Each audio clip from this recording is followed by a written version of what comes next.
Hello students, welcome to Ayushman classes. तो हम लोग क्लास 10th की मैथमेटिक्स स्टार्ट किए हुए थे और उसमें हम लोग रियल नंबर्स जो है समाप्त कर चुके हैं। रियल नंबर्स में हम लोगों ने एमसीक्यू वाले जो क्वेश्चंस हैं, असर्शन रीजन के टाइप के क्वेश्चन, जो केस स्टडी के टाइप क्वेश्चंस हैं, वो मैंने आपको करवा दिए हैं और मैंने आपसे प्रॉमिस किया था कि मैं आपको फुल कोर्स करवाऊँगा। तो उसमें जो शॉर्ट आंसर टाइप क्वेश्चन है, लॉन्ग आंसर टाइप क्वेश्चंस हैं, वो सब जो क्वेश्चंस मैं सोच रहा हूँ कि सभी चैप्टर के पहले MCQ, assertion reason, case study ये सब करवा दें, क्योंकि पेपर में जो 80 मार्क्स का जो पेपर आपका आता है उसमें 40 मार्क्स के क्वेश्चन तो आपके यही आते हैं, एमसीक्यू, केस स्टडी और असर्शन रीजन टाइप के क्वेश्चंस। तो अगर और दूसरी बात, ये क्वेश्चन जो एनसीईआरटी में आपको नहीं मिलते हैं, तो अगर ये मैं सोच रहा हूँ कि एक बार जो है पूरे चैप्टर को मैं इसको कवर करवा दूँ, तो उसके बाद दूसरे राउंड में हम लोग short answer type question, long answer type questions और भी जो भी क्वेश्चन है वो मैं आपको करवाऊंगा। तो आपको कमेंट्स क्या है, मुझे अपने कमेंट्स बॉक्स में जो लिख के बताइएगा कि आप क्या चाहते हैं, किस तरीके से पढ़ना चाहते हैं। फिलहाल मैं आज सेकंड चैप्टर स्टार्ट करने जा रहा हूँ। चैप्टर का नाम है पॉलिनॉमियल्स। ठीक है, तो आज से हम लोग पॉलिनॉमियल्स देखेंगे। पॉलिनॉमियल्स में सबसे पहले हम लोग क्या देखेंगे, एमसीक्यू टाइप के जो क्वेश्चंस हैं, कुछ थ्योरी देखेंगे, उसके बाद एमसीक्यू टाइप के क्वेश्चंस, फिर असर्शन रीजन और फिर केस स्टडी देखेंगे। इसी तरीके से क्रमशः जो है और चैप्टर्स आते जाएंगे। ठीक है, तो अगर चैनल पे आप नए हैं तो सबसे पहले चैनल को सब्सक्राइब कर लीजिए और अगर वीडियो पसंद आए तो एक लाइक का बटन दबाना नहीं भूलिएगा। अपने दोस्तों के साथ इसको जरूर शेयर करिएगा। अगर आप मेरे व्हाट्सएप ग्रुप में जुड़ना चाहते हैं, क्लास 10th के लिए व्हाट्सएप ग्रुप बनाया गया है, अगर आप उसमें जुड़ना चाहते हैं तो उसका लिंक भी वीडियो के नीचे डिस्क्रिप्शन बॉक्स में दिया गया, वहाँ से आप जुड़ सकते हैं। वहाँ पर अपने क्वेश्चन का डिस्कशन कर सकते हैं, साथ ही साथ वहाँ पर कुछ स्टडी मटेरियल भी आपको मैं प्रोवाइड करवाता रहूँगा। ठीक है, चलिए स्टार्ट करते हैं। ठीक है, तो पहले कुछ रिविजन कर लेते हैं कॉन्सेप्ट्स का कि पॉलिनॉमियल क्या होता है। What is polynomial? An expression of the form a0 x की power n plus a1 x की power n minus 1 plus a2 x की power n minus 2 plus dot dot plus an minus 1 plus an, where a0 is not equal to 0 is called polynomial in the variable x of degree n. ठीक है, here a0, a1, a2, an are real numbers and each power of x, that is n, is a non-negative integer. ये सबसे important चीज़ है कि जहाँ जो यहाँ पे यक्स की जो पावर्स आ रही है ना, वो क्या होना चाहिए, नॉन नेगेटिव इंटीजर्स। इसका मतलब क्या होना चाहिए, होल नंबर्स होना चाहिए। तो देखिए कुछ बातें इसमें हम लोग नोटिस कर सकते हैं कि कोई भी एक्सप्रेशन जो इस तरीके का हो, किस तरीके का हो, देखिए कुछ वेरिएबल लगे हैं, कुछ कांस्टेंट लगे हैं, मैथमेटिकल ऑपरेशंस लगे हुए हैं। तो ये इस तरीके के जो एक्सप्रेशंस होंगे उसको हम लोग पॉलिनॉमियल तब बोल पाएंगे जब उसमें सबसे इंपॉर्टेंट बात ये है कि जो एक्स की पावर्स होनी चाहिए, हर टर्म में एक्स की जो पावर्स होनी चाहिए वो क्या होनी चाहिए, होल नंबर होना चाहिए। नॉन नेगेटिव इंटीजर का मतलब क्या होना चाहिए, होल नंबर होना चाहिए। ये सबसे इंपॉर्टेंट बात है। तो अगर ये होल नंबर है तो इस तरीके का जो एक्सप्रेशन होगा उसको हम लोग पॉलिनॉमियल बोलेंगे, और जो highest power of the variable आएगा उसको हम लोग क्या बोलेंगे, डिग्री बोलेंगे। जैसे देखिए यहाँ पे कुछ एग्जांपल दिए गए, 13x + 5। तो यहाँ पर देखिए x की पावर कितनी है, 1 है, जो कि होल नंबर है, और 5 में x की पावर कितनी है, 0 है ना, तो वो भी क्या है, होल नंबर है। तो ये पूरा का पूरा क्या हो गया, पॉलिनॉमियल हो गया, और इसकी डिग्री कितनी हो गई, 1 हो गई। ये 2 डिग्री का पॉलिनॉमियल लिखा गया है, ये 3 डिग्री का पॉलिनॉमियल है। ठीक है, इसी तरीके से पॉलिनॉमियल्स के एग्जांपल्स हम आसानी से बना सकते हैं, दे सकते हैं। अब कौन से एक्सप्रेशन पॉलिनॉमियल नहीं होते, कुछ एक्सप्रेशन आपको दिखा दें। जैसे कभी लिखा गया p of x is equal to 1/x, तो ये हमारा पॉलिनॉमियल नहीं है। क्यों? क्योंकि इसको हम लोग कैसे लिखेंगे, x की पावर -1 लिखेंगे, और यहाँ पे x की पावर क्या आ गया, नेगेटिव इंटीजर आ गया, इसलिए हमारा ये पॉलिनॉमियल नहीं होगा। दूसरा एग्जाम्पल जैसे मैं दूँ, qx is equal to 2√x + 3, तो ये भी पॉलिनॉमियल नहीं होगा, क्योंकि यहाँ पे जो x की पावर है वो कितनी है, 1/2, and 1/2 is not a whole number which is a fraction, therefore it is not a polynomial. ये पॉलिनॉमियल नहीं होगा। तो ये तो बात हो गई कि पॉलिनॉमियल क्या होता है, और उसके कुछ एग्जांपल्स मैंने आपको दिए। चलिए आगे बढ़ते हैं। अब देखिए अगली बात है, अगला कॉन्सेप्ट है हमारा डिग्री ऑफ द पॉलिनॉमियल। किसी पॉलिनॉमियल की डिग्री क्या होती है? तो देखिए अभी मैंने आपको बताया the highest power of x in A polynomial px is called the degree of the polynomial. Polynomial में वेरिएबल की जो हाईएस्ट पावर होगी उसको हम लोग क्या बोलते हैं, डिग्री बोलते हैं, है ना। जैसे मैं अगर एक पॉलिनॉमियल लिखूँ x की पावर 50 + 1, तो इसमें वेरिएबल की हाईएस्ट पावर कितनी है, 50 है, इसलिए इस पॉलिनॉमियल की डिग्री कितनी हो जाएगी, 50 हो जाएगी। ठीक है, आगे बात करते हैं types of polynomial. Main types of polynomials are given below, है ना। कुछ टाइप्स की बात कर लेते हैं। जैसे पहला टाइप है इसका कांस्टेंट पॉलिनॉमियल। ठीक है, कांस्टेंट पॉलिनॉमियल क्या होता है, अगर मैं p of x is equal to कोई कांस्टेंट लिख दूं, ये कांस्टेंट पॉलिनॉमियल हो जाएगा। क्यों हो जाएगा? क्योंकि देखिए इसमें कांस्टेंट तो आ ही गया, वेरिएबल की पावर कितनी है, 0 है, मैथमेटिकल ऑपरेशन क्या आ गया, मल्टीप्लिकेशन का आ गया, यही सब चीज़ें तो पॉलिनॉमियल में आती हैं। तो ये भी एक कांस्टेंट, ये भी एक पॉलिनॉमियल है, इसको हम लोग कांस्टेंट पॉलिनॉमियल बोलेंगे, और इसकी जो डिग्री होती है वो कितनी होती है, 0 होती है। ठीक है, तो px इज इक्वल टू कोई भी कांस्टेंट लिखा रहे, px इज इक्वल टू कोई कांस्टेंट लिखा रहे, इसको हम लोग क्या बोलते हैं, कांस्टेंट पॉलिनॉमियल बोलते हैं, और इसकी डिग्री कितनी होती है, 0 होती है। ठीक है, आगे बढ़ते हैं next. Zero polynomial, constant polynomial zero is called the zero polynomial. मतलब क्या हुआ कि जब भी अभी तक हम लोग कांस्टेंट दे रहे थे ना, अब मान लीजिए मैं constant is equal to zero ले लूँ, ठीक है, p x is equal to zero, तो इसको हम लोग क्या बोलते हैं, जीरो पॉलिनॉमियल बोलते हैं। बशर्ते इसमें एक चीज़ आपको ध्यान रखना है कि जीरो को क्या लिखेंगे, जीरो इंटू एक्स की पावर जीरो अगर मैं लिख भी दूँ तो भी इसकी डिग्री हम लोग डिफाइंड नहीं कर सकते, है ना, तो भी हम लोग इसकी डिग्री डिफाइंड नहीं कर सकते। क्यों? क्योंकि जीरो को तो ऐसे भी लिखा जा सकता है, जीरो इंटू एक्स की पावर 100 ऐसे भी लिख सकते हैं। तो पॉलिनॉमियल की डिग्री क्या जीरो या 100 दो बताएंगे आप? नहीं बता पाएंगे आप। तो जीरो पॉलिनॉमियल के केस में डिग्री डिफाइंड नहीं होती है। आपको ध्यान ये रखना है कि p x is equal to zero को हम लोग क्या बोलते हैं, जीरो पॉलिनॉमियल बोलते हैं, लेकिन इसकी डिग्री डिफाइंड नहीं होती है। ठीक है, आगे बढ़ते हैं नेक्स्ट। अगला हमारा लीनियर पॉलिनॉमियल क्या होता है। A polynomial of degree 1 is called the linear polynomial and it is of the form of P x is equal to A X plus B where A and B are real numbers and A is not equal to zero. Important बात है, x का coefficient zero नहीं होना चाहिए, नहीं तो ये 1 degree का पॉलिनॉमियल फिर नहीं होगा। जैसे मैं अगर बात करूँ कि p x is equal to 4x plus 2, तो ये एक लीनियर पॉलिनॉमियल है। क्यों? क्योंकि यहाँ पे वेरिएबल की हाईएस्ट पावर कितनी है, 1 है। जब वेरिएबल की पावर 1 हो, मतलब पॉलिनॉमियल की डिग्री 1 हो, तो ऐसे पॉलिनॉमियल को हम लोग क्या बोलते हैं, लीनियर पॉलिनॉमियल बोलते हैं। ठीक है, ये इसका एग्जाम्पल हो गया। आगे बात करते हैं, next is what, quadratic polynomial. A polynomial of degree 2 is called quadratic polynomial and it is of the form of P x is equal to A x square plus B x plus C where A B c are real numbers and A is not equal to zero. A is not equal to zero इसलिए दिया हुआ है कि अगर x square का coefficient zero हो गया तब तो ये 1 डिग्री का पॉलिनॉमियल हो जाएगा, 2 डिग्री का पॉलिनॉमियल नहीं रहेगा। और अगर इसको क्वाड्रेटिक पॉलिनॉमियल होना है तो एक्स स्क्वायर का कोफिशिएंट कभी भी जीरो नहीं होना चाहिए। ठीक है, for example P of x is equal to 9x square plus 3, it is a polynomial of degree 2, therefore it is a quadratic polynomial. ठीक है, आगे बढ़ते हैं। Next is what, cubic polynomial.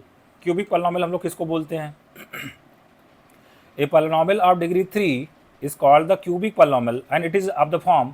देखिए, जैसे क्वाड्रेटिक पॉलिनॉमियल का स्टैंडर्ड फॉर्म क्या था, क्वाड्रेटिक पॉलिनॉमियल का स्टैंडर्ड फॉर्म था A x square plus B x plus C where A is not equal to zero. इसी तरीके से क्यूबिक पॉलिनॉमियल का जो स्टैंडर्ड फॉर्म होता है वो क्या होता है, that is equal to A x cube plus B x square plus C x plus d where A is not equal to zero. ठीक है, तो इस तरीके का जो पॉलिनॉमियल होता है उसको हम लोग क्यूबिक पॉलिनॉमियल बोलते हैं। जैसे एग्जांपल देखिए, यहाँ पे दिया गया P of x is equal to 3x cube plus 5x square plus 6x minus 7। यहाँ पे देखिए वेरिएबल की हाईएस्ट पावर कितनी है, 3 है, इसलिए 3 डिग्री का पॉलिनॉमियल है और 3 डिग्री के पॉलिनॉमियल को हम लोग क्यूबिक पॉलिनॉमियल बोलते हैं। ठीक है, आगे बढ़ते हैं। Next is biquadratic polynomial. Biquadratic polynomial क्या होता है, a polynomial of degree 4 is called biquadratic polynomial and it is of the form of P of x is equal to A X की power 4 plus B X cube plus C X square plus D X plus E where A B C D E are real numbers and A is not equal to zero. और यहाँ पे कुछ examples दिए गए हैं, जैसे p of x is equal to 5x की power 4 minus 3x cube plus 4x square plus 8x plus 15। This is also a polynomial of degree 4, therefore it is a biquadratic polynomial. बहुत simple सा भी example देखिए हम लोग दे सकते हैं, जैसे p x is equal to x की पावर 4, सिंपली इतना ही लिख दें तो ये भी हमारा क्या हो जाएगा, बाई क्वाड्रेटिक पॉलिनॉमियल हो जाएगा। भले ही इसमें 3 डिग्री का कोई टर्म हो या ना हो, 2 डिग्री का कोई टर्म हो या ना हो, लीनियर टर्म हो या ना हो, या कांस्टेंट टर्म हो या ना हो, उससे कोई फर्क नहीं पड़ता है। सिर्फ हमें देखना ये है कि वेरिएबल की हाईएस्ट पावर क्या है। अगर वेरिएबल की हाईएस्ट पावर 4 है, इसको हम लोग क्या बोलेंगे, बाई क्वाड्रेटिक पॉलिनॉमियल बोलते हैं हम लोग।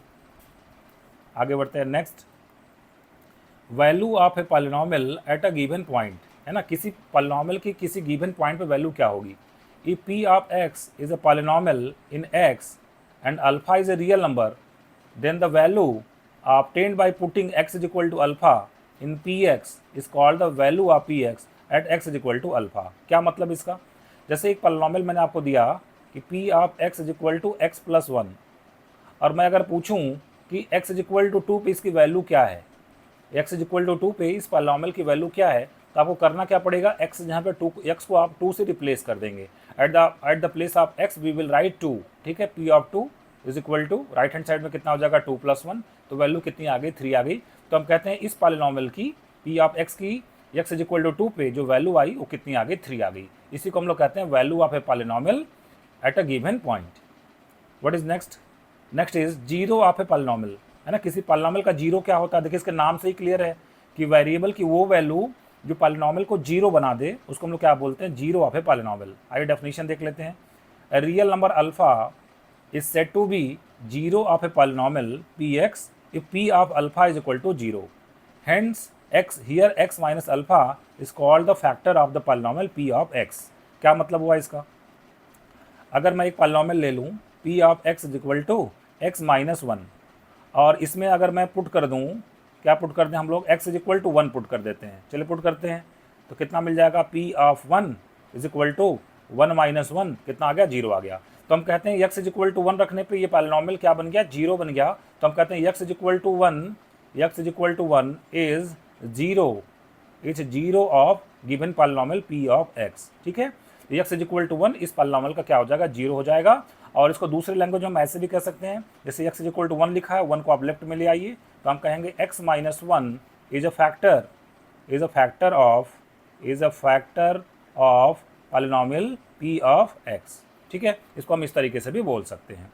अब बात ये आती है कि किसी भी पॉलिनॉमियल का जीरो निकालते कैसे हैं। जैसे मान लिया कि कोई पॉलिनॉमियल आपको दिया हुआ है p of x is equal to 3x plus 4, ये पॉलिनॉमियल आपको दिया हुआ है, कोई कहे आपसे कि इसका जीरो निकालना है, तो करना क्या आपको पड़ेगा, यहाँ पे आप 3x प्लस 4 जो पॉलिनॉमियल आपको दिया गया उसको जीरो से इक्वेट कर दीजिए, और यहाँ से x की वैल्यू जब आप निकाल लेंगे तो वही क्या हो जाएगा, जीरो हो जाएगा।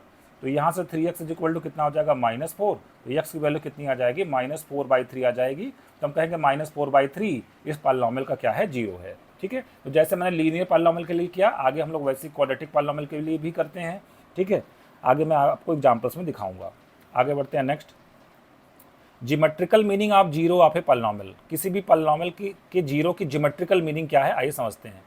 कहा जा रहा, whenever the curve intersect the x axis the x coordinate of the point are the zeros of the curve. Hence zeros of the curve, जो नीचे कर्व दिया गया है उसके जीरोज क्या है, -3, -1 एंड 2 है। तो ये देखिए, ये कह रहे हैं कि अगर मान लिया कि कोई आपको पॉलिनॉमियल दिया गया है, suppose p of x is equal to मान लिया दिया गया है आपको x प्लस 2। ठीक है, तो जब हम इन लोग इसका ग्राफ बनाएंगे तो linear polynomial graph straight line आती है, तो जब इसका हम ग्राफ जो बनाएंगे तो ये जहाँ पे x एक्सिस को कट करेगा, ये कहाँ पे कट करेगा, मान लीजिए कट किया -2, 0 पे कट करेगा। तो यहाँ पे जो x की वैल्यू आएगी, जहाँ पे ये x एक्सिस को कट करेगा, वहाँ वो x की जो वैल्यू आएगी उसी को हम लोग क्या बोलते हैं, जीरो ऑफ दैट पॉलिनॉमियल। ठीक है, तो देखिए यही पे यहाँ पे लिखा गया था, when ever the curve intersect the x axis x coordinate of the point is called the zero of that curve. ठीक है, तो अगर कोई कर्व देखिए ये है यहाँ पे, ये इसको x को कितनी बार कट किया, 3 बार कट किया, एक बार, फिर दूसरी बार कट किया, और ये फिर तीसरी बार कट किया। इसका मतलब इसके कितने जीरोज मिल गए हैं, 3 जीरोज मिल गए हैं। एक हो गया -3, एक हो गया -1, और एक क्या हो गया 2। तो इस कर्व के, इस पॉलिनॉमियल के कितने जीरोज आ गए, 3 जीरोज आ गए। ठीक है, आगे बढ़ते हैं नेक्स्ट, कुछ नॉलेज बूस्टर देख लेते हैं। पहला नॉलेज बूस्टर क्या है, in non zero constant polynomial has no zero. Non zero constant polynomial मतलब क्या हुआ, एक पॉलिनॉमियल मैं दे देता हूँ p of x is equal to 4, मैं पूछूं अगर कि इसका जीरो क्या है, तो आप कहेंगे इसका कोई जीरो नहीं होता है। कांस्टेंट पॉलिनॉमियल का कोई भी जीरो नहीं होता है, क्योंकि इसमें x तो आता ही नहीं है। तो इस पॉलिनॉमियल का, नॉन जीरो कांस्टेंट पॉलिनॉमियल का कोई भी जीरो नहीं होता है। ठीक है, आगे बढ़ते हैं next, the degree of a zero polynomial is not defined. Zero polynomial की डिग्री डिफाइंड नहीं होती, जिसको हम लोग ऑलरेडी डिस्कस कर चुके हैं क्यों डिफाइंड नहीं होती है। क्योंकि आप जीरो को आप कैसे लिख सकते हैं, p of x is equal to zero को लिख सकते हैं 0 इंटू एक्स की पावर 100 भी लिख सकते हैं, और इसको 0 इंटू एक्स की पावर 2 भी लिख सकते हैं। तो यहाँ पर डिग्री फिर आप डिफाइन नहीं कर पाएंगे ना, 100 बोलेंगे कि 2 बोलेंगे, और भी कुछ लिख सकते हैं, 0 इंटू एक्स क्यूब भी लिख सकते हैं। तो कौन सी डिग्री इसकी होगी, आप डिग्री डिफाइन नहीं कर पाएंगे। आगे बढ़ते हैं, the A polynomial of degree n can have at most n zeros, that is a quadratic polynomial can have at most 2 zeros and A cubic polynomial can have at most 3 zeros. अब देखिए यहाँ पे class 10th में at most शब्द का इस्तेमाल इसलिए किया जाता है क्योंकि जो अभी तक आपकी जो पढ़ाई है वो सीमित कहाँ तक है, रियल नंबर तक सीमित है। आपकी जो पढ़ाई है वो कहाँ तक सीमित है, रियल नंबर तक सीमित है। कभी कभी ऐसा भी होता है कि जो आपको पॉलिनॉमियल दिया गया तो उसके जो जीरोज आते हैं वो क्या आते हैं, इमेजिनरी आते हैं, मतलब कॉम्प्लेक्स नंबर आते हैं, कॉम्प्लेक्स जीरोज आते हैं, है ना। तो चूंकि आपको अभी कॉम्प्लेक्स नंबर नहीं पढ़ाया गया या इमेजिनरी नंबर के बारे में ज़्यादा आपको जानकारी नहीं है, चूंकि आपको जानकारी रियल नंबर्स की है, इसीलिए क्या वर्ड इस्तेमाल किया जाता है, एट मोस्ट इस्तेमाल किया जाता है। अदरवाइज अगर इन जनरल हम लोग बात करें तो कोई भी पॉलिनॉमियल अगर हम लोग दे दें, 2 डिग्री का पॉलिनॉमियल दे दें, इसके एग्जैक्टली कितने जीरोज होते हैं, 2 जीरोज होते हैं, इसके एग्जैक्टली 2 जीरोज होते हैं, है ना। तो एग्जैक्टली वर्ड इस्तेमाल तब किया जाएगा जब आपके पास किस चीज़ का कॉन्सेप्ट आ जाएगा, इमेजिनरी नंबर का कॉन्सेप्ट आ जाएगा या कॉम्प्लेक्स नंबर का कॉन्सेप्ट आपके पास आ जाएगा, तब हम कहेंगे कि क्वाड्रेटिक पॉलिनॉमियल है उसके एग्जैक्टली 2 जीरोज होते हैं, क्यूबिक पॉलिनॉमियल है उसके एग्जैक्टली 3 जीरोज होते हैं। कोई भी पॉलिनॉमियल जितने डिग्री का होगा उतने ही उसके एग्जैक्टली जीरोज होते हैं।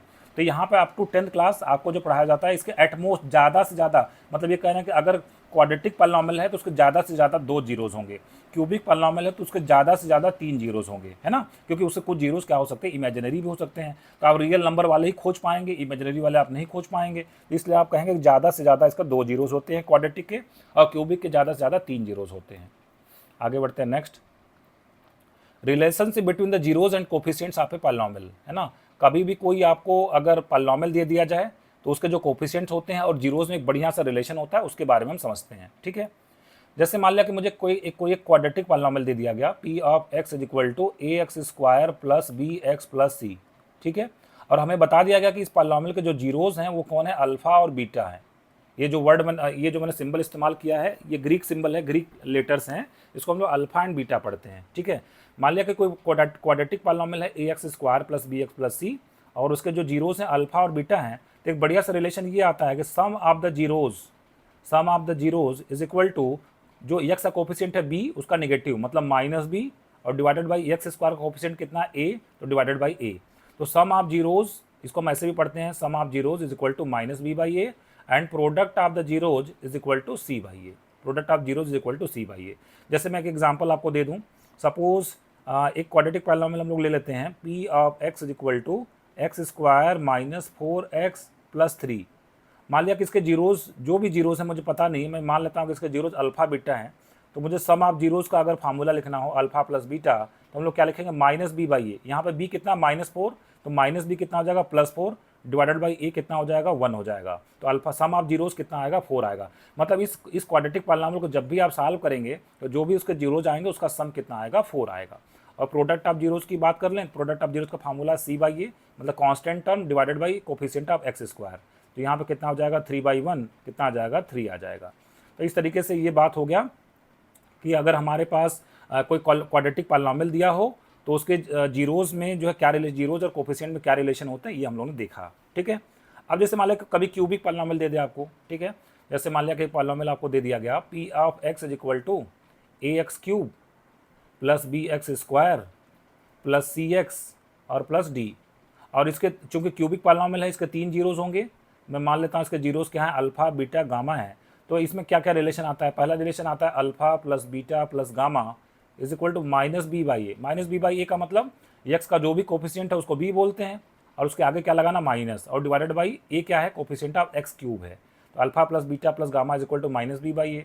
अगर दो जीरोज को एक साथ लेके प्रोडक्ट करें अगर उसका हम लोग, alpha beta plus beta gamma और प्लस गामा अल्फा, तो ये आ जाएगा सी बाई ए। और तीसरा रिलेशन होता है alpha beta gamma is equal to minus D by A. तो इस रिलेशन को आप याद रखिए क्योंकि इस पर भी कभी कभी क्वेश्चन आपसे एग्जाम में पूछ लिया जाया करता है, ठीक है। अब एक और इम्पॉर्टेंट बात मैं आपको बताना चाहता हूँ कि सपोज अगर कोई कह दे कि अगर एक क्वाड्रेटिक पॉलिनॉमियल आपको बनाना है और उसके जीरोज क्या है, अल्फा और बीटा है, उसके जीरोज क्या है, अल्फा और बीटा है। मतलब कभी कभी क्वेश्चन में ये पूछ लिया जाया करता है कि एक क्वाड्रेटिक पॉलिनॉमियल बनाइए जिसके जीरोज 2 और 3 है, ऐसा कुछ एग्जांपल वो दे सकता है। तो क्वाड्रेटिक पॉलिनॉमियल बनाने का एक फार्मूला है, आप उसको याद कर लीजिए, quadratic polynomial is equal to x square minus sum of zeros, alpha plus beta का मतलब sum of zeros into x लिखना है और plus product of the zeros. तो ये इस फार्मूले के हेल्प से भी हम लोग क्या बना सकते हैं, क्वाड्रेटिक पॉलिनॉमियल बना सकते हैं। एक बात आपको और भी ध्यान रखना है कि अगर 2 जीरोज दे दिए जाएँ तो सिर्फ एक क्वाड्रेटिक पॉलिनॉमियल नहीं बनेगा, उसे कितने क्वाड्रेटिक पॉलिनॉमियल बन सकते हैं, इनफाइनाइट क्वाड्रेटिक पॉलिनॉमियल बन सकते हैं, कोई दिक्कत वाली बात नहीं। कैसे, जैसे देखिए p of x is equal to मैंने लिखा x minus 1 multiplied by x minus 2, तो इसको अगर मल्टीप्लाई करेंगे तो 2 डिग्री का पॉलिनॉमियल आएगा और इसके जीरोज क्या हो जाएंगे, 1 और 2 इसके जीरोज हो जाएंगे। अब इसके आगे अगर मैं 3 से मल्टीप्लाई कर दूँ तो क्वाड्रेटिक पॉलिनॉमियल तो बदल गया लेकिन जीरोज अभी भी वही है, कौन है, 1 है और 2 है। इसका मतलब ऐसे बहुत सारे क्वाड्रेटिक पॉलिनॉमियल होंगे जिसके जीरोज क्या होंगे, 1 एंड 2 होंगे। तो with the given 2 zeros we can construct infinitely many quadratic polynomials. इस बात को आपको ध्यान में रखना है, ठीक है। चलिए अब बढ़ते हैं क्वेश्चंस की तरफ। तो सबसे पहले हम लोग मल्टीपल चॉइस क्वेश्चन सॉल्व करेंगे जिसको हम लोग शॉर्ट में MCQ बोलते हैं, ठीक है। इसमें क्या होता है, 4 ऑप्शंस आपको दिए गए होंगे, उसमें से एक ऑप्शन करेक्ट होगा, उसको आपको चूज करना होगा। देखिए पहला जो क्वेश्चन हमारा है, maximum number of zeros of A cubic polynomial can have, और ये क्वेश्चन आपसे सीबीएसई 2020 में पूछा गया है। तो मैक्सिमम वर्ड का इस्तेमाल इसलिए किया गया है क्योंकि कुछ जीरो जिसके क्या हो सकते हैं, इमेजिनरी भी हो सकते हैं, ठीक है। तो maximum number of zeros of A cubic polynomial 3 degree का पॉलिनॉमियल है, इसके मैक्सिमम कितने जीरोज हो सकते हैं, 3 जीरोज हो सकते हैं, ठीक है। तो इस तरीके से हमारा कौन सा ऑप्शन करेक्ट हो जाएगा, डी ऑप्शन हमारा करेक्ट हो जाएगा। आगे बढ़ते हैं, क्वेश्चन नंबर 2 कहा जा रहा है zeros of a quadratic polynomial 2x² - 3x - 9 is equal to what. अब देखिए एक क्वेश्चन जस्ट पिछले साल ही पूछा गया, सीबीएसई 2024 में पूछा गया है, ठीक है। अब देखिए इसको आप दो तरीके से सॉल्व कर सकते हैं। एक तो इसको आप फैक्टराइज कर लीजिए, मैं इसके दो मेथड बताऊंगा। एक तो आप इसको फैक्टराइज कर लीजिए और दूसरा तरीका ये है कि देखिए हम लोगों ने पढ़ा था अगर कोई क्वाड्रेटिक पॉलिनॉमियल दिया होगा तो उसके जीरोज का sum alpha plus beta is equal to कितना आता है, -b/a। तो यहाँ पे b कितना है, -3 है, तो -b कितना हो जाएगा, +3, और डिवाइडेड बाई a कितना हो जाएगा, 2, तो 3/2। इसका मतलब ये है कि जीरोस को ऐड करने से आंसर कितना आना चाहिए, 3/2 आना चाहिए। आप ऑप्शन में चेक करिए, 3 में 3/2 को जोड़ेंगे तो कितना आ जाएगा, 3/2 आ जाएगा, ये तो ठीक है। -3 में -3/2 को जोड़ेंगे तो ये 3/2 नहीं आएगा, बी ऑप्शन एलिमिनेट हो गया, ठीक है। फिर 3 में 3/2 को जोड़ेंगे तो 3 × 2 = 6 + 3 9/2 आ जाएगा, तो ये भी ऑप्शन एलिमिनेट हो गया। और इसमें अगर जोड़ेंगे तो -6 + 3 ये कितना आ जाएगा, -3/2 आ जाएगा। मुझे 3/2 चाहिए, यह भी ऑप्शन एलिमिनेट हो गया। कौन सा ऑप्शन करेक्ट हो जाएगा, ए ऑप्शन करेक्ट हो जाएगा। तो या तो आप इसको सॉल्व कर लीजिए कंप्लीटली। अब देखिए सॉल्व कैसे करेंगे, एक जरा मैं सॉल्व करके भी दिखा देता हूँ। 2x² - 3x - 9। पहला काम हम लोग ये करते हैं कि जो यहाँ पे कांस्टेंट टर्म होता है विथ साइन उसको लिख लेते हैं -9, और x² का कोफिशिएंट कितना 2, दोनों को मल्टीप्लाई कर लेंगे, कितना हो जाएगा, -18 हो जाएगा। अब 18 के फैक्टर आप लिखना शुरू करिए, तो 1 × 18, फिर 2 × 9 और 3 × 6, ये फैक्टर हो गए 18 के। अब मुझे ऐसा फैक्टर चूज करना है जिसके हेल्प से मैं -3 बना सकूं, जिसके हेल्प से मतलब या तो ऐड करने से या तो सब्ट्रैक्ट करने से -3 आना चाहिए। तो 118 से कभी भी हम लोग -3 नहीं बना पाएंगे, 2 और 9 से भी हम लोग कभी -3 नहीं बना पाएंगे, लेकिन 3 और 6 से हम लोग -3 बना सकते हैं, है ना। 3 और 6 से -3 बना सकते हैं। कैसे बनाएंगे, 6 के आगे माइनस लगा दीजिए, 3 के आगे प्लस लगा दीजिए, तो -6 + 3 कितना आता है, -3 आता है। तो इसका फैक्टराइजेशन हो चुका है, मतलब मिडिल टर्म को मुझे क्या करना है, स्प्लिट करना है। तो क्या करेंगे, देखिए क्वाड्रेटिक टर्म को एज इट इज आप लिख लीजिए 2x², और जो ये -3x है उसको मैं क्या लिखूंगा, उसको मैं लिख लूँगा -6x, ठीक है, -6x और +3x। आप चाहे तो पहले भी 3x को लिख सकते हैं, बाद में -6x को लिख सकते हैं, या पहले -6x और बाद में +3x, और लास्ट में कांस्टेंट टर्म को एज इट इज उतार देना -9। अब शुरुआत में 3 स्टेप, इसमें 3 टर्म थे, अब टोटल 4 टर्म हो गए। दो टर्म को आप पेयर कर लीजिए यहाँ से। तो देखिए जो पहला 2 टर्म है उसमें 2x कॉमन हो गया, तो क्या बचेगा यहाँ पे, x - 3 बचेगा। और जो दूसरा यहाँ पे है जहाँ पे मैंने अंडरलाइन किया हुआ है वहाँ पे +1 कॉमन है, नहीं +3 कॉमन है, तो +3 कॉमन लेंगे तो x - 3 बचेगा।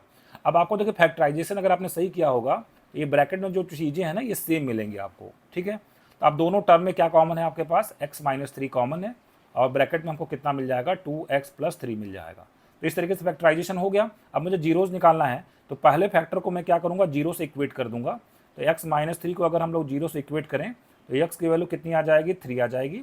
और जो दूसरा फैक्टर है 2x + 3 उसको अगर हम लोग जीरो से इक्वेट करें तो x की वैल्यू कितनी आ जाएगी, -3/2 आ जाएगी। तो इस तरीके से जीरोस कितने आ जाएंगे, 3 एंड -3/2। और देखिए पहले ऑप्शन में 3 एंड -3/2 दिया हुआ था, तो ये ऑप्शन करेक्ट हो जाएगा।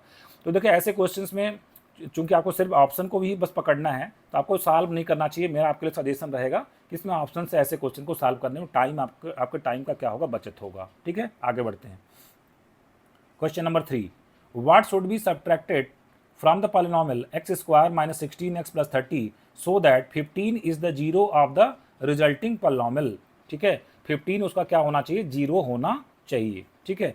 पूछ रहे हैं कि इस पॉलिनॉमियल से मैं क्या सब्ट्रैक्ट कर दूं कि 15 उसका क्या बन जाए, जीरो बन जाए, ठीक है।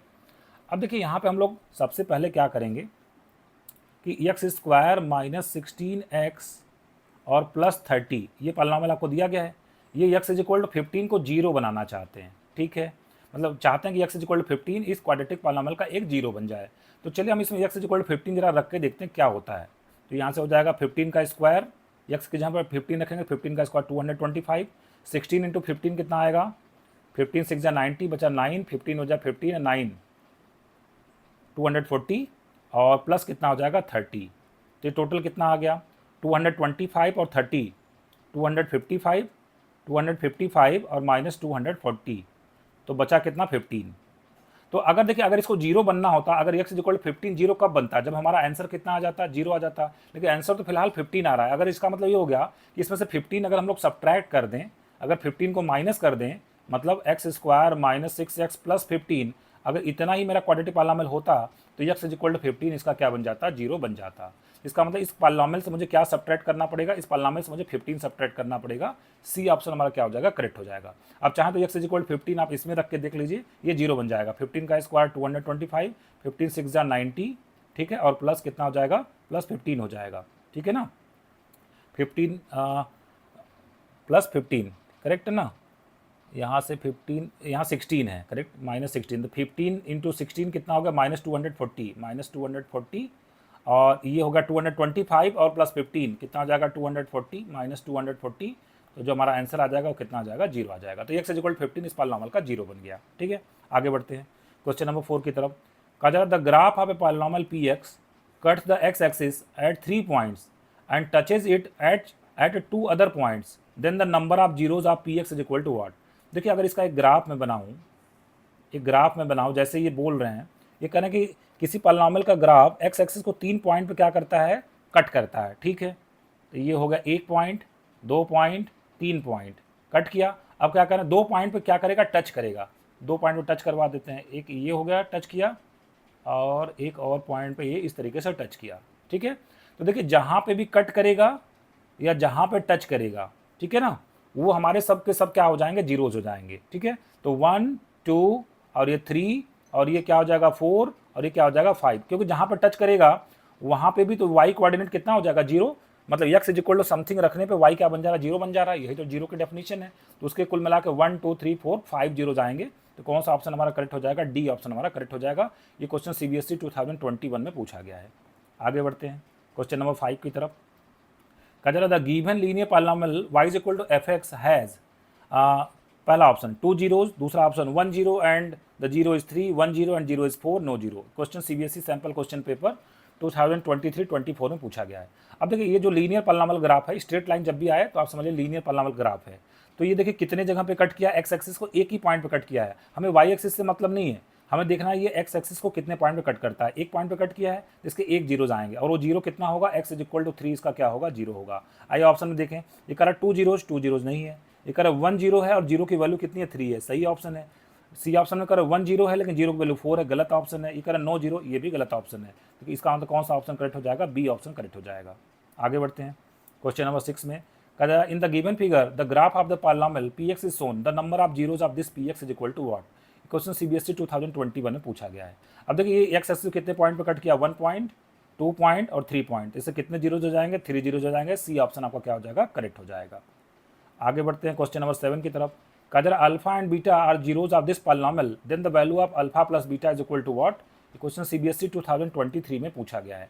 अब देखिए जो भी क्वाड्रेटिक पॉलिनॉमियल आपको दिया गया होगा उसको स्टैंडर्ड फॉर्म में लिख लेना है। जैसे एक्स स्क्वायर हो गया, इसका कोफिशिएंट कितना हो गया 1, एक्स का टर्म है नहीं यहाँ पे, तो यहाँ पर हम 0 इंटू एक्स लिख सकते हैं, कोई दिक्कत नहीं। और लास्ट में कांस्टेंट टर्म कितना, -1 है। तो ए की वैल्यू एक्स स्क्वायर के कोफिशिएंट को ए बोलते हैं, एक्स के कोफिशिएंट को बी बोलते हैं, और कांस्टेंट टर्म को हम लोग क्या बोलते हैं, सी बोलते हैं। ये ABC आ गया। मुझे निकालना अल्फा प्लस बीटा, अल्फा और बीटा इसके जीरोज हैं। तो सम ऑफ जीरोज का फार्मूला मैंने आपको लिखवाया था -b/a। तो माइनस और बी की वैल्यू कितने, 0, और डिवाइडेड बाई ए कितना 1। तो कुल मिलाकर 0/1, आंसर कितना आ जाएगा, 0 आ जाएगा। डी ऑप्शन हमारा करेक्ट हो जाएगा। बढ़ते हैं क्वेश्चन नंबर 28 की तरफ, सॉरी क्वेश्चन नंबर 8 की तरफ। If the sum and product of the zeros of a quadratic polynomial are 2√3 and 3 respectively, then the quadratic polynomial is what. Question CBSE 2024 में पूछा गया है। तो देखिए यहाँ पे आपको क्या दिया गया है, sum of zeros and product of zeros की बात की गई है। सम हमको कितना दिया गया, सम ऑफ जीरोज का मतलब अल्फा प्लस बीटा आपको कितना दिया गया, 2√3। और प्रोडक्ट ऑफ जीरोज की अगर हम लोग बात करें तो alpha beta is equal to कितना दिया गया, 3 दिया गया है। Then the quadratic polynomial is what, मतलब मुझे क्वाड्रेटिक पॉलिनॉमियल बनाना है। तो मैंने इसके लिए आपको फार्मूला लिखवाया था। फार्मूला क्या था, x square minus sum of zeros into x और प्लस प्रोडक्ट ऑफ जीरोज। तो इसमें वैल्यू रख देते हैं, तो कितना हो जाएगा, x square minus sum of zeros कितना 2√3, तो 2√3x और प्लस प्रोडक्ट ऑफ जीरोज कितना 3 है। तो हमारा क्वाड्रेटिक पॉलिनॉमियल बन गया एक्स स्क्वायर माइनस 2√3 और प्लस 3, है ना। तो कौन सा ऑप्शन करेक्ट हो जाएगा, देखिए पहले ऑप्शन में एक्स स्क्वायर प्लस 2√3 है, तो गलत है। दूसरे ऑप्शन में एक्स स्क्वायर माइनस 2√3 लेकिन -3 है, ये भी गलत है। तीसरे ऑप्शन में एक्स स्क्वायर प्लस 2√3 ये भी रॉन्ग है, इसका मतलब बी ऑप्शन करेक्ट होगा। तो बी ऑप्शन को आप जरा एक्सपैंड करके एक बार देख लीजिए, एक्स माइनस √3 का होल स्क्वायर, यहाँ पे ए माइनस बी का होल स्क्वायर लगाएंगे तो कितना आ जाएगा, ए स्क्वायर माइनस 2ab और प्लस बी स्क्वायर आ जाएगा। तो देखिए ये सेम सेम आ गया, इसका मतलब बी ऑप्शन हमारा क्या हो जाएगा, करेक्ट हो जाएगा। क्वेश्चन CBSE 2024 में पूछा गया है। आगे बढ़ते हैं क्वेश्चन नंबर 9 की तरफ। कहा जा रहा है if two zeros of the polynomial are 3 and -3 then third zero is equal to what. अब देखिए ये क्यूबिक पॉलिनॉमियल है और क्यूबिक पॉलिनॉमियल के मान लीजिए 3 जीरोज हैं, अल्फा बीटा गामा, ठीक है, अल्फा बीटा गामा। तो एक फार्मूला हम लोग पढ़े थे, sum of zeros is equal to कितना आएगा, -b/a आएगा। तो यहाँ पे 2 जीरोज इन्होंने 3 और -3 बता दिया है। चलिए मैं बीटा को बोल देता हूँ 3 है, गामा बोल देता हूँ -3 है, और अल्फा मुझे निकालना है, तीसरा जीरो निकालना है। और कितना आएगा, -b/a। तो माइनस लिखेंगे, b किसको बोलते हैं, कोफिशिएंट ऑफ एक्स स्क्वायर जो कि 1 है, और डिवाइडेड बाई a किसको बोलते हैं, कोफिशिएंट ऑफ एक्स क्यूब को बोलते हैं जो कि 1 है। तो यहाँ से +3 -3 कटेगा तो अल्फा की वैल्यू कितनी आ जाएगी, -1, मतलब तीसरा जीरो -1 आ जाएगा। तो इस तरीके से हमारा ए ऑप्शन करेक्ट हो जाएगा। बढ़ते हैं आज के लास्ट क्वेश्चन की तरफ, क्वेश्चन नंबर 10। कहा जा रहा है if alpha and beta are zeros of this polynomial then what is the value of 1/अल्फा प्लस 1/बीटा। क्वेश्चन CBSE 2023 में पूछा गया है। तो सबसे पहले 1/अल्फा प्लस 1/बीटा को जरा हम लोग सॉल्व करते हैं। इसका LCM कितना आ जाएगा, अल्फा बीटा, और यहाँ पे हमारे पास कितना आ जाएगा, अल्फा प्लस बीटा आ जाएगा। इसका मतलब मुझे 2 वैल्यू चाहिए, अल्फा प्लस बीटा और अल्फा बीटा। अब देखिए sum of zeros, alpha plus beta का फार्मूला मैंने क्या बताया था, -b/a, और अल्फा बीटा का फार्मूला मैंने कितना बताया था, c/a। तो इसमें से निकालते हैं माइनस, और b कितना मेरे पास -3 है, तो यहाँ पे +3 आ जाएगा, और डिवाइडेड बाई a कितना है, 4 है, तो 3/4 हो गया। Product of zero c/a, c कितना -7 और a कितना है 4 है, तो ये आ गया। अब ये वैल्यू हम लोग यहाँ पर रखते हैं, अल्फा प्लस बीटा कितना हो गया, 3/4, और अल्फा बीटा कितना हो गया, -7/4 हो गया। तो यहाँ से हम लोग 4 को कैंसिल कर देंगे, और जो हमारा आंसर आ जाएगा वो कितना आ जाएगा, -3/7 आ जाएगा। कौन सा ऑप्शन करेक्ट हो जाएगा, डी ऑप्शन हमारा करेक्ट हो जाएगा। तो स्टूडेंट्स आज के लेक्चर को मैं यही भी समाप्त कर रहा हूँ। होप्स आपको जो ये क्वेश्चंस और ये कॉन्सेप्ट अच्छे से समझ में आए होंगे। अगर वीडियो पसंद आया होगा तो एक लाइक का बटन दबाना नहीं भूलिएगा, अपने दोस्तों के साथ इसको जरूर शेयर करिएगा। मिलते हैं फिर से नेक्स्ट लेक्चर में इसके आगे के क्वेश्चंस के साथ। Thank you very much.